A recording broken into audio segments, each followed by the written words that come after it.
Good day, ladies and gentlemen. Hello sa inyo. At ano niluluto ni Mami ngayon, te? Ito na yung coleslaw. Sorry, may pa-milk. Nilagyan ng milk. Yung coleslaw. Galing. Hi. Hindi pa siya saucy. Dadagdagan. Kulang pa yan. Okay na. Pwede ba dagdagan ng konti ng cream? Ganyan lang talaga siya?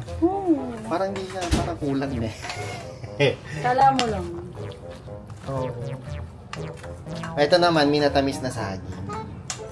Ito naman, ito yung sinain.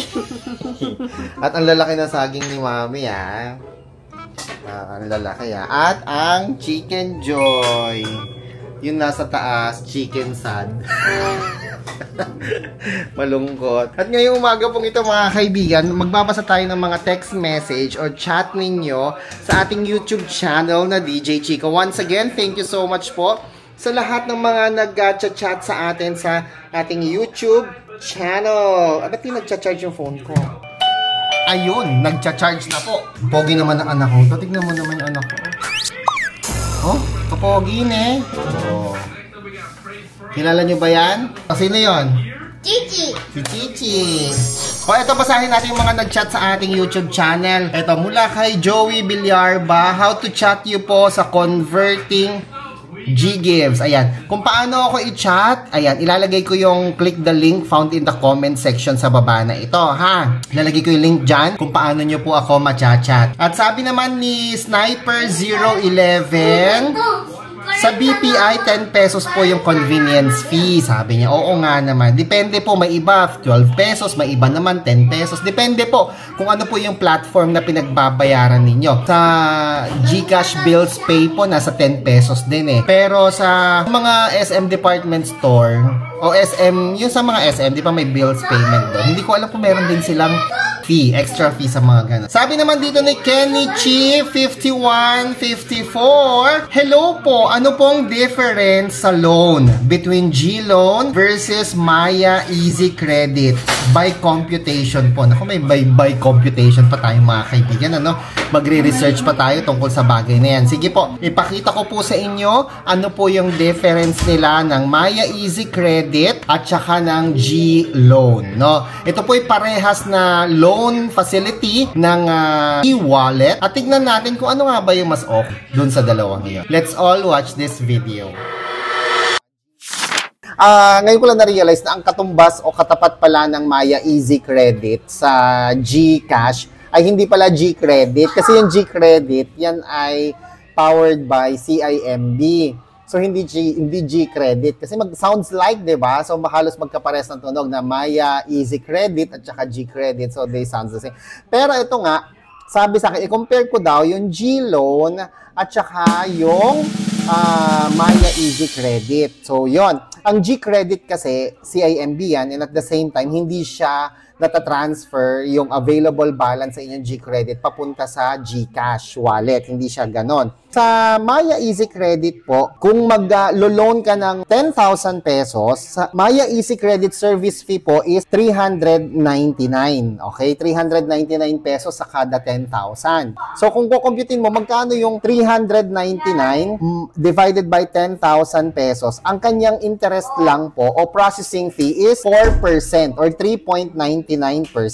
Parang ganun din yata sa G-Loan, di ba? Para nasa 3% din. Kaya ito 399 yung kanyang service fee. Tapos meron siyang documentary stamp tax na 75.75% times 30 divided by 365 of used limit, 616 pesos. Again, ito ay 30 days lamang po yung basis ng kanyang computation. Kaya nakalagay dyan 30 divided by 30 over 365. So, ang documentary stamp tax is 6 pesos and 16 centavos. So, ang total amount due mo, kung ang hiniram mo ay 10,000 pesos, after 30 days na ibabalik mo na yung 10,000 pesos, ito ay 10,405 pesos and 16 centavos. Kung kukomputin mo po, ladies and gentlemen, 405 divided by 10,000 pesos, ang kanyang interest rate ay nasa 4% per month. Kung i-compare mo ito sa 5.6, mga kaibigan, mura na po yung 5% per month. O, di ba? So, mura na siya. Kung i-compare mo sa mga 5.6, sa mga lending, mas lalo na sa lending app, yung mga Digido, mga OLP, mga mas mahal po yun. Dahil pag nag-loan ka doon ng 5,000, ang matatanggap mo lang 2,400, di ba? So, nawalan ka na kagad ng mahigit kalahati. Pero dito, nakuha mo yung 10,000, babawasan nga yan ng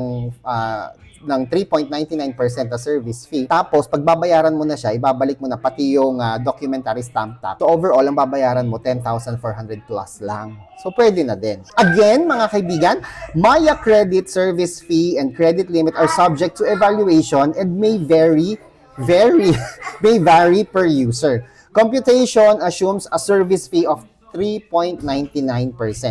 Hindi lang ako sure kung nagbabago-bago ba yung service fee. Kasi I believe service fee and interest are different thing, di ba? Monthly billing end date is set by user upon Maya credit account application. Sa G-Loan naman, mga kaibigan, loanable amount you can borrow up to between 1,000 pesos to 125,000 pesos. Ang payment terms naman dito sa G-Loan is 1 month to 24 months, depending po sa inyong eligibility. So, ito yung pinagkaiba niya. Ang Maya Easy Credit, pwede mong bayaran after a month or depende po kung ilang days mo lang siyang kailangan. Halimbawa, yun tulad po ng sinabi ko sa inyo mga kaibigan, 30 days lang, pwede mo na siyang i-fully pay after 30 days. Hindi ka mukha sa G-Loan, kailangan mo talagang applyan ng terms. Diba? 1 month, 6 months, 3 months, 9 months, 12 months. Ganun po sa G-Loan. Tapos, ang G-Loan po, ladies and gentlemen, parang parehas lang din sila ni Maya Credit na G-Loan is a pre-approved loan offer to selected users, allowing you to borrow money and receive your loan in your GCash wallet within 24 hours after your application. So, nag-research ako, magkano ba yung interest fees ng G-Loan? So, ito po, nakita ko nga po, ang interest fee ay nagre-range between 1.59% to 6.99%. I believe this one, depende po sa eligibility ng customer. Kasi kapag yung customer good ang credit standing niya, I am sure mas mababa po yung interest rate. Pero kung high risk yung customer, ay maaaring mas mataas pa po. Up to 6.99% or 7% per month. Kung i-compare mo yon sa computation natin kanina na nasa 4% lang per month, ito po, up to 6.99% per month or 7%. So dito pa lang, sa interest fees, pwedeng mas mahal si G-Loan. Tapos, meron pa silang one-time processing fee na 3%. So, pareha sila doon sa part na yon na 3.99%. Mas mahal si Maya Easy Credit sa processing fee or service fee. Yung kay Maya Easy Credit ay nasa 3.99%. Ito naman po, si G-Loan ay nasa 3% lang, eksakto, ang kanyang processing fee. Pero, meron siyang late payment fee na 1% of your loan amount for each unpaid installment plus 15% o 0.15% ng inyong total outstanding balance. So medyo medyo komplikado nga itong si si G-Loan, So yung loan limit mo on your next loan amount or credit limit on G-Loan might be lower or smaller because of the following. So ito na yung issue, ladies and gentlemen, sa G-Loan. Na kapag nag-fully pay ka ngayon or nag-close ka, nag-settle ka ng payment mo ngayon, sa iyong next loan, pwedeng mas bumaba o mawala ang iyong G-Loan. Ano daw yung dahilan? Your loan limit amount depends on your credit limit, which changes based on your GCash usage and repayment history. So, GCash usage, ibig sabihin, ang basehan nito ay ang G-score.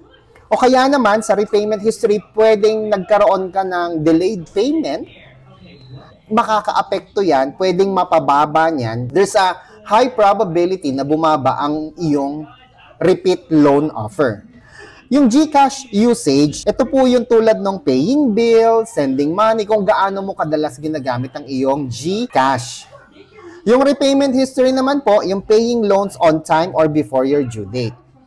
Sa GLoan po, meron silang panibagong offer, yung GLoan Sakto. No?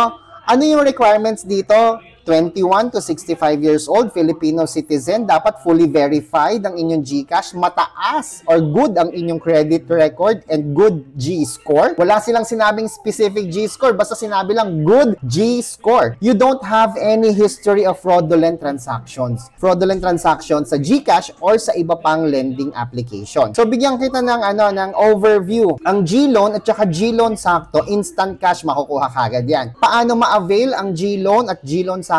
Sa pamamagitan po ng inyong GCash application. Sa GCash app po ninyo. Ang malulone mo sa GLoan 1,000 to 125,000 or sa GLoan Sakto 100 pesos hanggang 300 pesos. No, ang pwede mong ma-loan sa GLoan Sakto. Pero ang GLoan Sakto 14 days lang. One-time payment only, payable after 14 days. At ang maganda naman dito sa GLoan Sakto, wala siyang interest rate. Yun nga lang, ang malulone mo lang 100 to 300 pesos. Hindi ka mukha po sa GLoan, pwede siyang installment ng 5 months hanggang 24 months. Ang interest rate sa GLoan nasa 1.59% per month hanggang 6.57% per month, depending po sa inyong eligibility. Yung GLoan Sakto, pre-approved entry loan solution po yan, where you can loan up to 300 pesos instantly sa pamamagitan po ng inyong GCash app. Paano mo malalaman na eligible ka na to avail GLoan Sakto? Simple lang po mga kaibigan.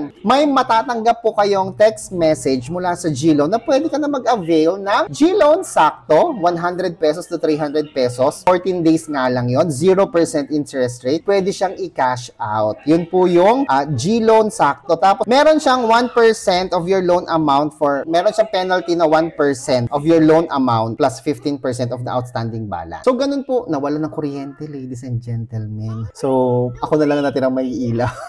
So, yun po ang comparison. Sana nasagot natin ang iyong katanungan, dear. So, ikaw, nasa sayo yan. Sa tingin ko, hindi naman sila nagkakalayo. Parang parehas lang sila. Ang pinagkaiba nga lang kay Maya Easy Credit based sa pagkakabasa ko, sa understanding ko, ay para siyang G-Credit na pwede mong i-encash. Di ba? Ang G-Credit, hindi naman siya pwedeng ma-encash. Pero ang Maya Easy Credit, pwede mo siyang encash. Ang G-Credit, wala siyang installment loan offer. Pero ang Maya Easy Credit, kaparehas ng G-Credit na wala siyang installment loan offer. Yung GLoan meron. So, that's about it for today. Kung meron pa kayong katanungan, ladies and gentlemen, hindi ko pa ina-avail yung aking Maya Easy Credit na 9,000 pesos. Ano sa plagay nyo? I-avail ko na ba para magkaroon tayo ng actual demo? Please comment down below. Ako po si Chico. Enjoy the rest of the day, Brown out. And God bless